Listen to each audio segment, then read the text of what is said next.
شب برات کا بھی میں بتا چکا ہوں. شب برات جو ہے نا، دیکھو شب برات میں بہت سارے کام کیے جاتے ہیں. بس یہ آخری یہ کافی ہے میرا خیال ہے، شب برات کا ٹاپک کر کے بس بہت ٹائم ہو گیا. شب برات کے بارے میں خوب سمجھ لیں، بہت سارے کام کیے جاتے ہیں. اس رات کے بارے میں یہ کہا جاتا ہے عبادت کی فضیلت ہے. ایک بات یہ ہو گئی. دوسری بات یہ بتائی جاتی ہے کہ اس رات قبرستان جانا چاہیے. تیسری بات یہ بتائی جاتی ہے اس رات تقدیر کے فیصلے ہوتے ہیں. چوتھی بات یہ بتائی جاتی ہے اس رات قرآن نازل ہوا ہے. پانچویں بات یہ بتائی جاتی ہے کہ اس رات میں پٹاخے یا چھٹی یہ کہ نہانا دھونا چاہیے. ساتویں یہ کہ کوئی میٹھا کھانا چاہیے، کھلانا چاہیے، برکت ہوتی ہے جس میں. جی پتوں کا، بیری کے پتوں سے نہاتے ہیں لوگ. بیری کے پتوں سے، بیری کے سارے، میں تو بکریاں چرانے جاتا تھا نا، تو بیری کے پتے وہ شب برات سے پہلے شاٹ ہو جاتے تھے. ہم پہلے سے بکریوں کو چرا کے لے آتے تھے، شب برات میں پتے غائب ہو جائیں گے. تو ان میں صرف ایک عبادت ایسی ہے جس میں اختلاف ہے. جمہور حضرات اس کے قائل ہیں کہ شب برات کی رات میں عبادت کا ثواب دوسری راتوں سے زیادہ ملتا ہے، اور بعض اس کے قائل ہیں کہ عبادت کی بھی کوئی فضیلت نہیں ہے سرے سے. دونوں کے دلائل ہیں. میں نے اس بارے میں آڈیو بیان ایک ریکارڈ کروایا ہے، آپ گوگل پہ سرچ کر سکتے ہیں. شب برات مفتی طارق مسعود، شب برات کے دلائل، آڈیو بیان ہے. اس میں شب برات سے متعلق جتنی حدیثیں ہیں، ایک ایک حدیث کی سند پڑھ کے سنائی ہے ہم نے، ایک ایک حدیث کی سند. تو اس میں کوئی ایک حدیث بھی صحیح نہیں ہے. ہاں یہ ضرور ہے کہ شب برات کی رات کی عبادت پہ کئی ضعیف حدیثیں ہیں، تو اس لیے محدثین کا اصول ہے کہ جب بہت ساری ضعیف حدیثیں جمع ہوتی ہیں تو درجہ حسن تک پہنچ جاتی ہیں. اس لیے جمہور اس کے قائل ہیں کہ اس رات عبادت کرنی چاہیے، دوسری راتوں سے اس رات عبادت کا ثواب زیادہ ہے. تو کرنے کا کام صرف عبادت ہے بس. قبرستان کے بارے میں حدیث صحیح نہیں ہے. اگر فرض کر لو ہے صحیح، تو پوری زندگی نبی ایک بار قبرستان گئے ہیں اور آپ ہر سال جاتے ہو. پھر نبی اکیلے گئے ہیں چپکے سے رات کے اندھیرے میں، آپ جتھے بنا کے جاتے ہو، اور اندھیرے نہیں، وہاں لائٹنگ ہوتی ہے. تو یہ سنت تھوڑی ہے، تو خلاف سنت ہو گیا نا. پھر صحابہ میں سے کسی سے بھی ثابت نہیں ہے کہ زندگی میں اس رات میں ایک بار بھی قبرستان گئے ہوں، ایک بار بھی قبرستان گئے ہوں. تو یہ ایک ایسی سنت ہے جس پر صحابہ نے عمل نہیں کیا. نہانا دھونا کسی حدیث سے ثابت نہیں ہے. حلوے مانڈے، پٹاخے کسی حدیث سے ثابت نہیں ہے. قرآن میں صاف طور پر ہے انا انزلناہ فی لیلۃ القدر، ہم نے قرآن نازل کیا ہے کس میں؟ لیلۃ القدر میں، رمضان کی آخری عشرے میں. فیہا یفرق کل امر حکیم، سارے تقدیر کے سال بھر کے فیصلے اس شب قدر میں ہوتے ہیں. تو اتنی واضح قرآن کی آیتیں موجود ہیں، تو شب برات کے بارے میں ایسی روایتیں موجود نہیں ہیں. سمجھتے ہو؟ اس لیے بعض ائمہ اس کے قائل ہیں کہ بعض رافضیوں نے، بعض لوگوں نے لیلۃ القدر جو ہے نا رمضان کے آخری عشرے میں ہوتی ہے، اس رات کی ویلیو کو گھٹانے کے لیے اس کی اہمیت بڑھائی ہے، تاکہ اس رات کی ویلیو کیا ہو جائے؟ کم ہو جائے. تو اس کے مقابلے میں اس رات کو لا کے کھڑا کر دیا. جو سارے فضائل لیلۃ القدر کے تھے وہ کہاں چسپا کر دیے؟ 15 شعبان. قرآن کہہ رہے ہیں واضح طور پہ ہم نے لیلۃ القدر میں قرآن نازل کیا. شب برات والے کیا کہتے ہیں؟ 15 شعبان کو نازل کیا. کہتے ہیں اس میں بھی کیا، اس میں بھی کیا. پھر تعویلات کی جاتی ہیں. لیکن ایک بات قرآن اتنے واضح انداز میں بیان کر رہے ہیں، تو جو فضیلت جس رات کو حاصل ہے وہ اسی رات کو دینی چاہیے. تو 15 شعبان کو صرف اتنا اگر کرنا ہے تو صرف انفرادی طور پر عبادت کی جائے، اس کا بھی کوئی مخصوص طریقہ نہیں ہے. تو باقی یہ قبرستان والی جانے والی بات بھی کمزور ہے، اور اس رات میں فیصلوں والی اور حلوے مانڈے اور تہوار تو رات کو اسلام میں ہوتے ہی نہیں ہیں. اسلامی تہوار تو دن میں ہوتے ہیں، خوشی دن میں منائی جاتی ہے. اسلام میں راتیں عبادت یا نیند کی ہیں، خوشیوں کی راتیں نہیں ہوتی. چراغا نہیں ہوتا. عید الفطر دن میں ہے نا، عید الاضحیٰ بھی کب ہے؟ دن میں. جمعے کی نماز بھی کب ہے؟ دن میں ہے، جس میں کراؤڈ ہوتا ہے، جس میں نہا دھو کے ہم آتے ہیں. ساری دن کی اعمال ہیں یہ، رات کے نہیں ہے. رات سونے کے لیے، آرام کرنے کے لیے یا عبادت کرنے کے لیے. سمجھتے ہو کہ نہیں سمجھتے؟ صلاۃ و تسبیح کی جماعت بھی بدعت ہے، پڑھنی ہے انفرادی طور پہ پڑھیں، ٹھیک ہے. جماعت صلاۃ و تسبیح کی جائز نہیں ہے. تو یہ اور پتہ نہیں کیا کیا لوگ کر رہے ہیں شب برات میں. انٹرٹینمنٹ کا ذریعہ بنایا ہوا ایک تفریح کا. 15 شعبان کی جو رات ہے اور 15 شعبان کا روزہ، اس کے حوالے سے بہت زیادہ لوگ سوال پوچھ رہے ہیں. تو میں نے ارادہ کیا میں ایک کلپ ریکارڈ کروا دوں. اس میں جو بھی میری ٹوٹی پھوٹی تحقیق ہے، جو میں نے احادیث دیکھی اس بارے میں، اور جو علماء کے اقوال دیکھے، اور جتنا میں اس کی ریسرچ کر سکا ہوں، اس کا ایک خلاصہ آپ کے سامنے رکھ دوں. اگر میں وہ تمام احادیث آپ کو پڑھ کے سناؤں، پھر ایک ایک کی سند پڑھوں، پھر ایک ایک کی سند پہ بحث کروں، تو وہ بات بہت ہو جائے گی لمبی اور کلپ بہت طویل ہو جائے گا. تو ایک خلاصے کے طور پر پوری جو ایک تحقیق ہے وہ میں آپ کے سامنے رکھنا چاہتا ہوں. تو 15 شعبان کی جو رات ہے جس کو شب برات کہا جاتا ہے، اس کا نام شب برات کسی بھی حدیث سے ثابت نہیں ہے. اس لیے عرب اس کو اکثر لیلۃ النصف من شعبان کہتے ہیں، کہ شعبان کے جو نصف ہے اس کی رات. خیر، اس کا نام شب برات ہو، اگر اس وجہ سے برات کے اس میں اللہ تعالیٰ کہا جاتا ہے کہ جہنم سے بری کر دیتے ہیں، تو اس وجہ سے کسی نے نام دے دیا ہو تو ایک الگ بات ہے. لیکن اس رات میں ہوتا کیا کیا ہے، لوگ کیا کیا کر رہے ہیں، اس کی کیا شرعی حیثیت ہے، تو میں نمبر وار انشاءاللہ اس کو تفصیل سے بیان کروں گا. کچھ چیزیں تو ایسی ہیں جو بالکل ہی غیر ثابت ہیں. ان میں اس رات میں مٹھائی، حلوہ یا مختلف قسم کے حلوے پکا کے لوگوں میں بانٹنا، اور اس رات میں نہا دھو کے تیار ہونا، یہ اچھے کپڑے پہننا، ان دو چیزوں کو پہلے میں انشاءاللہ بیان کروں گا. دیکھیے، اسلام میں راتوں کے تہوار کا کوئی تصور نہیں ہے. اسلام میں جتنے بھی تہوار ہیں وہ دن کی روشنی میں ہیں. عید الفطر، عید الاضحیٰ، یہ ہمارے دو تہوار ہیں جس میں ہم سیلیبریٹ کرتے ہیں ایک دوسرے کو. یہ دن کی روشنی میں ہمیں بتائے گئے ہیں. غیر مسلموں کے تہوار رات کو ہوتے ہیں، جیسے عیسائیوں کے تہوار کرسمس آپ دیکھیں رات کو ہوتا ہے. تو اس کی وجہ یہ ہے کہ اسلام نے دن کی روشنی میں تہوار رکھے ہیں. بہت ساری حکمتیں اس میں ہو سکتی ہیں، پوری حکمتیں تو ہم نہیں جانتے، لیکن کچھ سرسری غور سے کچھ حکمتیں ہمارے سامنے آتی ہیں کہ رات کا وقت ایسی چیز ہے جو اللہ نے عبادت کے لیے بنایا یا آرام کرنے کے لیے، سونے کے لیے بنایا. رات میں اگر آپ سیلیبریٹ کریں گے کسی بھی عمل، یعنی کوئی خوشی منائیں گے، تو اس میں انسان کی گناہوں کی طرف توجہ زیادہ جاتی ہے. جیسے آپ دیکھیں کرسمس میں شرابیں پی جاتی ہیں، اور جو بھی غیر مسلموں کے تہوار ہیں اس میں بھی چراغاں ہوتا ہے رات کے وقت. تو جبکہ ہمارے ہاں جو عید الفطر ہے وہ دن کی روشنی میں ہم نماز پڑھ کے اس کی ابتدا کرتے ہیں. تو آپ کہہ سکتے ہیں کہ شب برات کو کوئی تہوار تو نہیں مانتا. تو دیکھیں تہوار زبان سے ماننا ضروری نہیں ہے. آپ اپنے عمل سے جب کوئی ایسا کام کرتے ہیں جو تہواروں میں کیا جاتا ہے تو اس کا مطلب یہ ہوا کہ آپ اس کو تہوار مان رہے ہیں، یعنی آپ اس کو ایک خوشی کا دن مان رہے ہیں. تو نہانا دھونا یا کھانے پکا کے لوگوں میں تقسیم کرنا یا خود کھانا، اور خاص طور پہ حلوہ یعنی میٹھا، یہ چیزیں تہواروں کے موقع پر ہوتی ہیں. جیسے ہم عید الفطر والے دن صبح سویاں بناتے ہیں، میٹھا بناتے ہیں، کھاتے ہیں، لوگوں کو کھلاتے ہیں، نہاتے ہیں، اچھے کپڑے پہنتے ہیں. جمعے والے دن بھی، جمعے میں بھی عید کا عنصر ہے حدیث میں، اس کو بھی عید قرار دیا، اس دن بھی ہم نہا دھو کے کپڑے پہنتے ہیں. تو جو لوگ 15 شعبان کی رات کو نہاتے دھوتے ہیں، اسپیشلی اس رات کو کہ بھئی آج کوئی تہوار ہے یا آج کوئی خوشی کا دن ہے، اور مٹھائیاں کھاتے ہیں یا حلوے پکاتے ہیں، تو وہ زبان سے اس کو تہوار نہ بھی کہیں، اپنے عمل سے یہ بتاتے ہیں کہ تہوار ہے، جبکہ یہ تہوار نہیں ہے.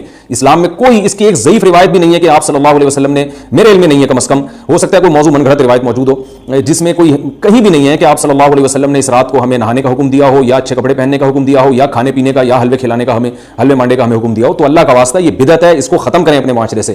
اور اسلام میں تہوار کا ٹائم دن میں ہوتا ہے. عید الفطر، عید الاضحیٰ ہے جس میں ہم دن میں قربانی کرتے ہیں اور کھاتے ہیں، پیتے ہیں، نہاتے ہیں، دھوتے ہیں. راتوں کے یہ کام نہیں ہے، رات کو آپ سوئیں یا عبادت کریں. تو ایک چیز تو یہ تھی جو میں بتانا چاہ رہا تھا. دوسری چیز، اس رات کو قبرستان جانا. دیکھیے اس بارے میں حدیث پیش کی جاتی ہے، مشہور حدیث ہے، لوگ سنتے رہتے ہیں کہ نبی صلی اللہ علیہ وسلم رات کو اٹھے اور امی عائشہ رضی اللہ تعالیٰ عنہ بھی آپ کے پیچھے چلی گئیں، اور آپ صلی اللہ علیہ وسلم جنت البقیع میں مغفرت کی دعا مانگ کے تشریف لے آئے واپس. تو یہ حدیث انتہائی درجے کی ضعیف حدیث ہے. اور ایک تو ضعیف حدیث ہے، دوسری بات یہ کہ اگر ہم تھوڑی دیر کے لیے فرض کر لیں یہ صحیح حدیث ہے اور ہم کہتے ہیں کہ بھئی نبی صلی اللہ علیہ وسلم نے یہ عمل کیا ہے، تو صحابہ میں سے کسی سے ضعیف حدیث سے بھی ثابت نہیں ہے کہ کوئی اس رات قبرستان گئے ہوں. حضرت ابو بکر کے بارے میں کوئی روایت نہیں ملتی کہ اس رات قبرستان گئے ہوں، حضرت عمر کے بارے میں کوئی روایت نہیں ملتی، یہ کسی ایک صحابی کے بارے میں نہیں. تو آپ مجھے بتائیں کہ یہ کیسی سنت ہے کہ جو صحابہ کی سمجھ میں نہیں آئی اور ہماری سمجھ میں آ گئی ہے. تو مشرکین مکہ یہ کہا کرتے تھے لو کان خیرا ما سبقونا الیہ، قرآن مجید کی آیت ہے کہ اگر یہ اسلام میں کوئی خیر ہوتی تو یہ صحابہ ہم سے پہل نہ کرتے. یہ صحابہ نے ہم سے پہل کیا ہے، اس کا مطلب ہے یہ اسلام خیر کا کام نہیں ہے. تو مشرکین کو صحابہ سے چونکہ نفرت تھی، اس لیے کہتے تھے کہ یہ چونکہ اسلام کو فالو کر رہے ہیں تو یہ اس کی علامت ہے کہ اسلام خیر نہیں ہے، کیونکہ خیر میں تو ہم صحابہ سے آگے ہوتے ہیں. اپنے بارے میں ان کا یہ اس خوش فہمی میں مبتلا تھے وہ. لیکن ہماری رائے کیا ہے؟ ہم یہ کہتے ہیں کہ لو کان خیرا لسبقونا الیہ. وہ کہتے تھے لا سبقونا، ہم کہتے ہیں لسبقونا، کہ اگر کوئی بھی خیر کا کام ہے تو صحابہ ہم سے ضرور اس میں پہل کریں گے. یہ ہو نہیں سکتا کہ خیر کا کام ہم کریں اور صحابہ نے نہ کیا ہو. تو اسی طرح میں یہ عرض کرتا ہوں کہ دیکھیں اگر قبرستان جانا اس رات میں سنت عمل ہوتا تو صحابہ یقیناً جایا کرتے. کوئی ایک صحابی تو گیا ہو، یہ کیسی بات ہے جو صحابہ کی سمجھ میں نہیں آئی اور ہماری سمجھ میں آ رہی ہے اور ہم قبرستان جا رہے ہیں اس رات کو. چلیں اگلا اسٹیپ تھوڑی دیر کے لیے فرض کر لیتے ہیں کہ نبی صلی اللہ علیہ وسلم جو ایک رات قبرستان گئے، فرض کر لیں وہ حدیث بھی صحیح ہے. یہ بھی فرض کر لیں کہ صحابہ اگرچہ نہیں گئے مگر ہم صحابہ سے بھی زیادہ آگے نکلنے کی کوشش کرتے ہیں اور صحابہ کو سمجھ میں نہیں آیا، ہمیں سمجھ میں آ گیا. تو چلیں فرض کر لیں تھوڑی دیر کے لیے کہ اس رات کو جانا ہم سنت مان لیتے ہیں، آپ کے دلائل ہم مان لیتے ہیں اور صحابہ کی سمجھ میں نہیں آئے لیکن ہماری سمجھ میں زیادہ آ رہا ہے، ہم فرض کر لیتے ہیں، مان لیتے ہیں کہ اس رات قبرستان جانا سنت ہے. تو آپ مجھے بتائیں نبی نے جو عمل جس طرح سے کیا ہو اس طرح سے سنت ہوگا، یا آپ اپنی طرف سے جس کو ہم پشتوں میں کہتے ہیں اخپل طریقے سے کرنا سنت ہے؟ نبی نے فجر کی 2 رکعتیں پڑھی ہیں اور ہر رکعت میں 2 سجدے کیے ہیں. آپ اگر فجر کی 3 رکعتیں پڑھیں گے تو کیا نماز ہو جائے گی آپ کی؟ اب آپ دلیل میں یہ کہیں کہ نبی نے فجر کی نماز پڑھی ہے تو مجھ پر بھی لازم ہے. تو بھائی نبی نے پڑھی ہے تو جیسے نبی کے پڑھنے سے آپ پر پڑھنا لازم ہو گیا تو جس طرح سے پڑھی ہے اسی طرح پڑھنا لازم ہوگا، اخپل طریقے سے پڑھنا لازم نہیں ہوگا. تو اسی طرح یاد رکھیں، فرض کر لیں کہ نبی قبرستان گئے ہیں اور یہ قبرستان جانا سنت ہے، تو نبی کس طرح گئے ہیں اور کتنی دفعہ گئے ہیں؟ نبی رات کو چپکے سے اٹھ کے گئے ہیں، کوئی کسی کو آپ نے جمع نہیں کیا، کسی کو بتایا تک نہیں، جو اس حدیث سے پتہ چل رہا ہے ہمیں، اگرچہ یہ ضعیف حدیث ہے لیکن فرض کر لیں یہ صحیح ہے. تو کہیں پتہ بھی نہیں چل رہا، چپکے سے قبرستان گئے اور چپکے سے واپس آئے اور پوری زندگی میں ایک دفعہ گئے. جبکہ ہمارے ہاں ہر سال قبرستان میں لوگ جا رہے ہیں، جب بھی شب برات آتی ہے لوگ قبرستان جاتے ہیں ہر سال. نبی ایک دفعہ گئے اور آپ ہر سال جا رہے ہیں. نمبر 2، جاتے جتھوں کی شکل میں، نبی تو چپکے سے گئے ہیں. تو آپ رات کو 2-2:30 بجے ذرا چپکے سے اٹھیں اور تنہائی میں جب قبرستان میں وحشت ہو اور اندھیرا ہو اور وہاں قبرستان جائیں، اتنا دم ہے آپ میں، تو ہم کہیں گے بھائی آپ نے نبی کی سنت کو زندہ کیا ہے. لیکن آپ تو جتھوں کی شکل میں جا رہے ہیں، نہا دھو کے جا رہے ہیں، خوشبو لگا کے جا رہے ہیں، تیار ہو کے جا رہے ہیں, اور جو کچھ وہاں خرافات ہو رہی ہیں قبرستان میں وہ تو ساری دنیا کو معلوم ہے. میلے ٹھیلے لگے ہوئے وہاں پہ, گولے گنڈے بک رہے ہیں, برگر بک رہے ہیں, گول گپے بک رہے ہیں وہاں پہ, اور پھول الگ بک رہے ہیں, ہار پھول قبروں پہ چڑھانے کے لیے. کیا بدماشی ہے یہ, کیا منہ دکھائیں گے رسول اللہ صلی اللہ علیہ وسلم کو قیامت کے دن. آپ کے سامنے کیا وہ حدیث نہیں ہے کہ نبی صلی اللہ علیہ وسلم نے فرمایا کہ روایت میں آتا ہے کہ کچھ لوگ قرب میدان حشر میں آئیں گے تو ان کے چہرے ایسے ہوں گے جیسے میری امت کے چہرے ہوتے ہیں, میری امت کی شکل ہوتی ہے. حدیث کا مفہوم میں بیان کر رہا ہوں. تو جب وہ حوض کوثر کا پانی پینے کے لیے میرے پاس آئیں گے تو فرشتے ان کو بھگائیں گے, سحقن سحقن. تو آپ صلی اللہ علیہ وسلم پوچھیں گے یہ تو میری امت ہے, آپ تو فرشتے کیا کہیں گے کہ یہ آپ کی وہ امت ہے جنہوں نے آپ کے دنیا سے جانے کے بعد دین میں ایسی چیزیں ایجاد کر لی تھیں جن کا آپ نے حکم نہیں دیا. تو آپ کیا فرمائیں گے, سحقن سحقن, دور کرو ان سے. تو ایسا نہ ہو کہ ہم قیامت کے دن رسول اللہ صلی اللہ علیہ وسلم کی شفاعت سے محروم ہو جائیں. تو اللہ کا واسطہ قبرستان مت جائیں اس رات, گھر میں بیٹھیں آرام سے, یہیں بیٹھ کے میت کے لیے مغفرت کی دعا کریں. اور اگر آپ سمجھتے نہیں یہ حدیث بالکل صحیح ہے اور جانا لازمی ہے تو پھر تنہائی میں جائیں, ایسے قبرستان کا انتخاب کریں جہاں آپ کے علاوہ کوئی بھی نہ ہو, اور پھر چپکے سے جائیں اور پتلی گلی سے واپس آ جائیں آپ. اگرچہ ہم تو اس کو بھی نہیں مانتے, لیکن اگر کرنا ہے تو پھر اس طریقے سے عمل کریں اگر آپ حدیث کو فالو کرنا چاہتے ہیں آپ اپنے خیال کے مطابق. تو یہ دو باتیں ہو گئیں. ایک تیسری چیز کیا ہے, کیا قرآن اس رات میں نازل ہوا ہے اور تقدیر کے فیصلے اس رات میں ہوتے ہیں؟ دیکھیے قرآن میں دو جگہ اللہ نے اس مضمون کو بہت وضاحت سے بیان کیا. ایک سورہ دخان میں انا انزلناہ فی لیلۃ مبارکہ, کہ ہم نے اس کو مبارک رات میں نازل کیا, اور اللہ نے فرمایا فیہا یفرق کل امر حکیم, اس میں حکمت والے فیصلے ہوتے ہیں اس رات میں. دوسری جگہ 30ویں پارے میں سورہ قدر میں اللہ نے فرمایا انا انزلناہ فی لیلۃ القدر, ہم نے اس قرآن کو لیلۃ القدر میں نازل کیا, اور اس میں بھی اللہ نے فرمایا تنزل الملائکۃ فیہا, کہ فرشتے اس رات میں اترتے ہیں باذن ربہم من کل امر, تمام قسم کے معاملات لے کے. تو یہاں بھی اللہ بتا رہے ہیں کہ جو ایک سال کے فیصلے جس رات میں ہوتے ہیں اور فرشتوں کے حوالے کیے جاتے ہیں وہ رات اور قرآن کے نازل ہونے والی رات ایک ہی ہے, یہ الگ الگ راتیں نہیں ہیں. اور سورہ قدر میں اللہ نے فرما دیا واضح لفظوں میں کہ وہ لیلۃ القدر کی رات ہے. تو اتنی وضاحت کے بعد پھر یہ کہنا کہ اس رات میں قرآن نازل ہوا تھا جبکہ اس کے بارے میں کوئی صحیح حدیث موجود بھی نہیں ہے, ضعیف یا موضوع روایتیں ہیں, تو یہ بالکل قرآن پر میں سمجھتا ہوں کہ یہ ٹھیک نہیں ہے, بالکل دلیل کے لحاظ سے یہ کمزور بات ہے. اگرچہ بعض علماء اس طرف گئے ہیں اور انہوں نے تعویل کی ہے, انہوں نے یہ تعویل کی ہے کہ قرآن جو ہے آسمان دنیا پہ آیا لیلۃ القدر میں, اور وہاں سے جو نیچے نزول شروع ہوا ہے وہ شب برات میں ہوا ہے. لیکن یہ تعویل عقل سے بعید ہے اور اس تعویل کی ہمیں ضرورت بھی نہیں ہے. دو صحیح حدیثیں ٹکرا رہی ہوں یا قرآن کی آیت کسی ایسی متواتر حدیث سے ٹکرا رہی ہو تو پھر تو وہاں ہمیں تطبیق دینے کی ضرورت پیش آتی ہے, جب قرآن کے مقابلے میں کوئی حدیث ہی نہیں ہے, صحیح حدیث بھی نہیں ہے. حالانکہ قرآن کے مقابلے میں تو فقہا کہتے ہیں کہ اگر صحیح حدیث بھی ہو, متواتر نہ ہو, صحیح حدیث بھی ہو تو وہ بھی ظنی ہوتی ہے, تو اس حدیث کو رد کیا جائے گا, قرآن میں تعویل نہیں کی جائے گی. لیکن یہاں تو صحیح حدیث بھی نہیں ہے, یہاں تو ایک ضعیف روایت ہے اور ضعیف اقوال ہیں, آپ اس کو کیسے قرآن کے مقابلے میں لا سکتے ہیں؟ تو جو بالکل بے غبار بات ہے وہ یہی ہے کہ اللہ تعالیٰ نے قرآن مجید کو لیلۃ القدر میں نازل کیا جو رمضان کے آخری عشرے میں ہوتی ہے, اور اسی لیلۃ القدر میں فیصلے بھی ہوتے ہیں. اور بعض لوگ کہتے ہیں اس میں حرج کیا کہ ہم 15 شعبان کو بھی فرض کر لیں, اس میں قرآن نازل ہوا اور لیلۃ القدر میں بھی. بھائی اس سے لیلۃ القدر کی ویلیو کم ہوتی ہے. اللہ تو لیلۃ القدر کی ویلیو بڑھا رہے ہیں کہ یہ ایسی رات ہے جس میں ایک سال کے فیصلے بھی کر دیے جاتے ہیں اور اس میں قرآن مجید کا نزول بھی شروع ہوا.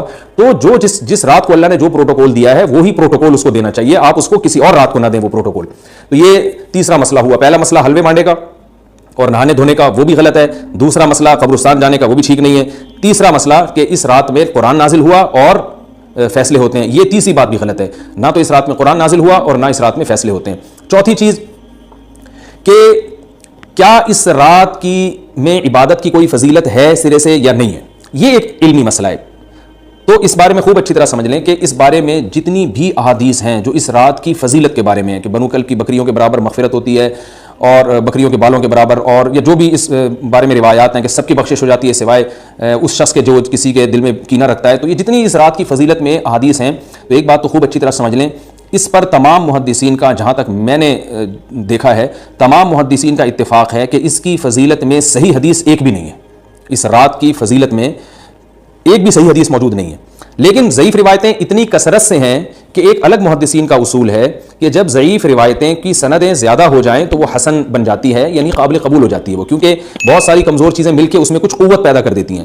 تو اب جن علماء نے احادیث کے ضعف کی طرف دیکھا کہ ایک بھی صحیح روایت نہیں ہے, انہوں نے اس رات کا بالکل انکار کر دیا کہ اس رات کی سرے سے کوئی فضیلت نہیں ہے. لیکن جن علماء نے اصول حدیث کی طرف دیکھا اور فقہ کے ایک اصول کی طرف دیکھا کہ کثرت روایات درجہ حسن تک پہنچ جاتی ہیں, ضعیف روایات, تو انہوں نے کہا کہ بالکل اس رات کی فضیلت کا انکار ہی سرے سے کر دینا یہ غلط ہے. تو جمہور اس طرف گئے ہیں کہ اس رات کی فضیلت کا بالکل انکار کر دینا یا اس کی عبادت کی فضیلت کا بالکل انکار کر دینا یہ ٹھیک نہیں ہے. لیکن کچھ علماء, وہ بھی بڑے محقق علماء ہیں, وہ اس طرف گئے ہیں کہ اس رات کی سرے سے کوئی فضیلت اسلام میں ہے ہی نہیں. اب میں دونوں طرف کے علماء کا کچھ تھوڑا سا تجزیہ پیش کرتا ہوں. تو جو علماء یہ کہتے ہیں کہ اس رات کی فضیلت ہے اور فضیلت میں کثرت سے روایات ہیں اور اس میں بڑے بڑے علماء داخل ہیں. امام شافعی رحمہ اللہ تعالیٰ جیسے مجتہد بھی ہیں جو اس رات کی فضیلت کے قائل ہیں. باقی ائمہ سے مجھے جو ہے نا امام ابو حنیفہ سے کچھ نہیں ملا اس رات کی فضیلت کے بارے میں, اور امام احمد بن حنبل سے بھی مختلف روایات ملی ہیں, اس لیے میں جزم سے کسی اور امام کے بارے میں نہیں کہہ سکتا, لیکن امام شافعی سے بہرحال اس کی فضیلت صراحتاً منقول ہے, اگرچہ انہوں نے بھی اعتراف کیا ہے کہ اس کی روایات کے بارے میں جتنی اس بارے میں روایات ہیں وہ ضعیف ہیں, لیکن وہی ایک اصول ہے کہ جب ضعیف روایات بہت کثرت سے ہوتی ہیں تو درجہ حسن تک پہنچ جاتی ہیں. تو اس اصول کے تحت جمہور اس کے قائل ہیں کہ اس رات میں عبادت اگر ہم کرتے ہیں تو دوسری راتوں کی نسبت ہمیں ثواب زیادہ ملتا ہے. لیکن جو بعض دوسرے علماء جو بالکل ہی اس رات کی فضیلت کے منکر ہیں, ان کے دلائل میں یہ ہے کہ یہ بات اگرچہ درست ہے کہ اگر ضعیف روایات کثرت سے ہوں تو وہ درجہ حسن تک پہنچ جاتی ہیں, لیکن وہ کہتے ہیں کہ کچھ قرائن ایسے ہیں جن قرائن سے پتہ چلتا ہے کہ جو ہے ان قرائن کو اگر سامنے رکھا جائے تو وہ ان کی رائے یہ ہے کہ پھر ان کا خیال یہ ہے کہ ان کا رجحان اس طرف ہے کہ اس رات کی سرے سے کوئی فضیلت نہیں ہے. ان قرائن میں ایک چیز یہ بھی ہے کہ اس کے بارے میں جو روایات ہیں ان میں بہت زیادہ ثواب کی بشارت سنائی گئی ہے. تو بعض محدثین کا یہ اصول ہے کہ کسی رات کے بارے میں یا کسی خاص عمل کے بارے میں بہت زیادہ کہیں غلو ہوتا ہے یا مبالغہ ہوتا ہے, غلو تو نہیں کہہ سکتے, تو یہ خود ایک اس طرف اشارہ ہوتا ہے کہ یہ ایک ذوف ہے, اگرچہ یہ کوئی اتنی مضبوط بات نہیں ہے, لیکن بہرحال جو علماء اس کی فضیلت کے بالکل منکر ہیں ان کی ایک دلیل میں آپ کے سامنے پیش کر رہا ہوں. دوسری بات یہ ہے کہ جو علماء اس کی فضیلت کے بالکل بھی قائل نہیں ہیں ان کی ایک بڑی دلیل یہ بھی ہے, جن میں ہمارے شیخ حضرت مفتی رشید احمد صاحب رحمہ اللہ تعالیٰ بھی تھے, اگرچہ انہوں نے اس بارے میں کوئی صراحتاً فتویٰ نہیں دیا, لیکن وہ یہ اشکال ظاہر کیا کرتے تھے کہ شریعت میں جب بھی کسی وقت کی یا کسی خاص رات کی کوئی فضیلت آتی ہے تو اللہ تعالیٰ اس کو جو ہے وہ اس کا صحیح ٹائم نہیں بتاتے بلکہ اس میں اختلاف ڈال دیتے ہیں. اس کی مثال ایسے جیسے جمعے کے دن حدیث میں آتا ہے کہ ایک وقت جمعے میں ایسا آتا ہے جس میں دعا لازمی قبول ہوتی ہے. اب ظاہر وہ بڑا فضیلت کا وقت ہے, تو وہ وقت ہمیں متعین طور پہ بتایا نہیں گیا ہے, اس لیے علماء کا اس میں اختلاف ہوا. بعض نے کہا عصر کے بعد, بعض نے کہا کہ 2 خطبوں کے درمیان. لیلۃ القدر کو دیکھ لیں, لیلۃ القدر کی فضیلت میں قرآن بھی ہے, بہت ساری احادیث ہیں, لیکن لیلۃ القدر کی رات ہے کون سی یہ اللہ نے اس میں ابہام ڈال دیا. طاق راتوں میں 21 بھی ہو سکتی ہے, 23 بھی ہو سکتی ہے, بعض بلکہ حدیث سے 22ویں رات کا بھی ہونا ثابت ہے, زیادہ امکان 27ویں رات کا ہوتا ہے, تو وہ متعین نہیں ہے. تو جو علماء کہتے ہیں اس کی سرے سے کوئی فضیلت ہی نہیں ہے, ان کا رجحان وہ ان کی ایک یوں سمجھیں کہ دلیل تو نہیں لیکن ایک استئناس کہتے ہیں اس کو, کہ اس سے ان کے اس نظریے کو تقویت ملتی ہے کہ اگر یہ اس کی اتنی زیادہ فضیلت ہے تو اس کی تعیین میں اختلاف بالکل بھی نہیں ہے. تو یہ وہ کہتے ہیں کہ یہ مزاج شریعت کے خلاف ہے. اور تعیین میں اختلاف ہوتا کیوں ہے؟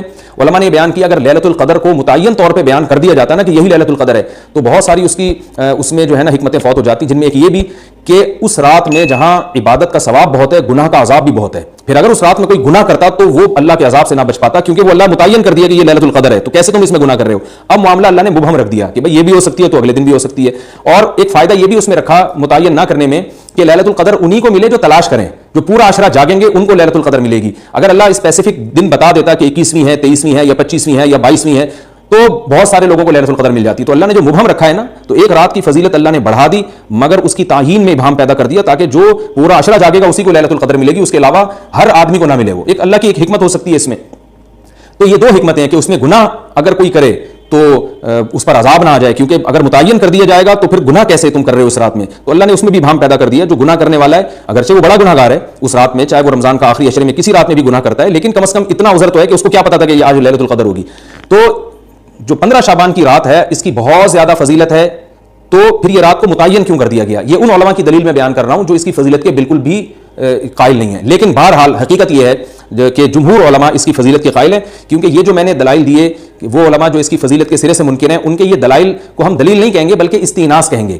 کہ استئناس کہتے ہیں کہ ایک چیز استدلال نہیں ہے بلکہ ان اپنے نظریے کی تقویت کے طور پر ایک چیز کو پیش کر دینا جس سے یہ لگتا ہو کہ واقعی یہ صحیح کہہ رہے ہیں. اس کو استئناس کہتے ہیں, میں جو آسان لفظوں میں سمجھانے کی کوشش کر رہا ہوں. اور ایک استدلال کہتے ہیں کہ ایک ریسرچ کو, ایک پوری تحقیق کو. تو جمہور کا مذہب ایک اصول پر مبنی ہے کہ بھائی اتنی ساری روایات ہیں اور ضعیف ہیں ان میں, ٹھیک ہے کچھ موضوع بھی ہیں لیکن بہت ساری ایسی ہیں جو موضوع بھی نہیں ہیں. تو ضعیف روایات ہیں جب اتنی کثرت سے ہیں اور اس میں ہے بھی عبادت کا تذکرہ, تو عبادت کرنے میں کوئی حرج بھی نہیں ہے. تو لہذا انہوں نے اس کو جو ہے نا اس کو دلیل بنایا ہے, اور اصول کے لحاظ سے یہ بات درست ہے. تو اس اصول کو اگر کوئی فالو کرنا چاہے تو اس رات کی عبادت اس کے لیے بالکل ٹھیک ہے, اور اللہ کی رحمت سے امید ہے کہ اس میں اس کو ثواب زیادہ ملے گا. تو جمہور ایک طرف ہیں اور بعض علماء دوسری طرف ہیں. تو یہ میں نے صرف اس لیے بیان کر دیا کہ اس رات کی فضیلت میں اتفاق نہیں ہے بلکہ مختلف فی ہے, مجتہد فی ہے, اختلاف رائے اس میں ہو سکتا ہے. تو اگر کوئی عالم اس رات کی فضیلت کا بالکلیہ انکار کرے اور ان علماء کا بھی احترام کرے جو اس رات کی فضیلت کے قائل ہیں, تو پھر اس عالم پر رد کرنے کا حق نہیں ہے. دوبارہ میں اپنی بات کو ریپیٹ کرتا ہوں, اگر کوئی عالم یہ کہے کہ اس رات کی سرے سے کوئی فضیلت نہیں ہے تو اس عالم پر طعن و تشنیع جائز نہیں ہے, کیونکہ ان کے بھی کچھ نہ کچھ استدلالات ہیں. ہاں اگر کوئی عالم اس رات کی فضیلت کا انکار کر کے جمہور کے مذہب کو بالکل غلط قرار دیں اور اس عمل کو یہاں اس رات کی عبادت کو بالکل بدعت قرار دیں, اور جو اس رات میں عبادت کر رہے ہیں یا اس کی فضیلت کے قائل ہیں ان کو بدعتی قرار دیں, تو یہ غلو ہو جائے گا, یہ زیادتی ہو جائے گی, جو کہ بالکل غلط ہے. کیونکہ جب دونوں طرف دلائل ہیں تو اعتدال والی رائے اختیار کرنی چاہیے, اور کسی ایک طرف بہت زیادہ جھکاؤ یا کسی ایک کو 100% غلط قرار دے دینا, بدعتی قرار دے دینا, یہ درست نہیں ہے. تو ہماری قوم میں ایک مزاج ہے کہ بس اپنی رائے کو مسلط کرتے ہیں اور دوسرے کی رائے کو مانتے ہی نہیں. تو عوام کے لیے کیا ہے؟ لوگ کہتے ہیں مفتی صاحب کنفیوز کر دیا آپ نے, تو لٹکا کے چھوڑ دیا ہمیں. وہی میں کنفیوز نہیں کر رہا, عوام جمہور کے مذہب کو فالو کرے گی. جمہور میں بڑے بڑے علماء ہیں, وہ اس کی فضیلت کے قائل ہیں, اور وہ اس کے قائل ہیں کہ اس رات میں عبادت کرنی چاہیے, تو آپ جمہور کے مذہب کو فالو کر سکتے ہیں. تو اب یہ بات تو ہو گئی جمہور کا مذہب, میں نے آپ کو بتایا کہ وہ اس رات میں فضیلت کے قائل ہیں کہ اس رات میں عبادت کرنی چاہیے.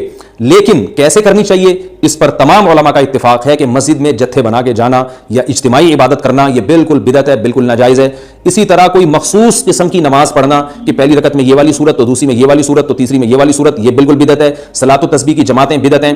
تو ایک ہی راستہ ہے آپ کے پاس, آپ عبادت کرنا چاہتے ہیں تو انفرادی طور پر ایسے عبادت کریں جیسے عام دنوں میں آپ عبادت کرتے ہیں, ویسے ہی نماز پڑھیں جیسے عام دنوں میں نماز پڑھتے ہیں. کوئی مخصوص صورتیں, مخصوص رکعتیں نہیں ہیں. جتنی اللہ توفیق دے تنہائی میں آپ 2 رکعتیں, تہجد کی 4 رکعتیں, 6 رکعتیں, 8 رکعتیں, 16 رکعتیں, جتنی اللہ توفیق دے آپ رات کو کھڑے ہو کر انفرادی نماز پڑھیں. دعائیں مانگیں اللہ تعالیٰ سے, قرآن کی تلاوت کریں, تسبیحات کریں.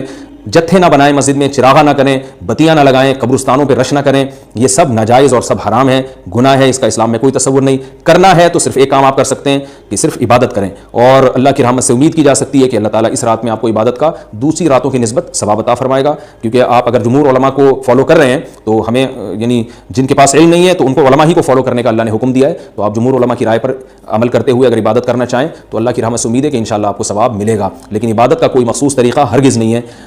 پمفلیٹ بٹ رہے ہوتے ہیں کہ یہ والی صورت پڑھنے سے یہ ہو جائے گا, تو یہ والی صورت پڑھنے سے یہ ہو جائے گا, یہ بالکل غلط ہے. تو انفرادی عبادت ہوگی اور ایسے ہی عبادت کا طریقہ ہوگا جیسے پورے سال ہوتا ہے. نماز اسی طرح پڑھی جائے گی جیسے پورے سال پڑھی جاتی ہے, دعائیں مانگی جائیں گی. اپنے طور پر اجتماعی سطح پہ کوئی عمل نہ کیا جائے. اللہ تعالیٰ سے دعا ہے کہ اللہ تعالیٰ ہمیں سمجھنے کی, عمل کرنے کی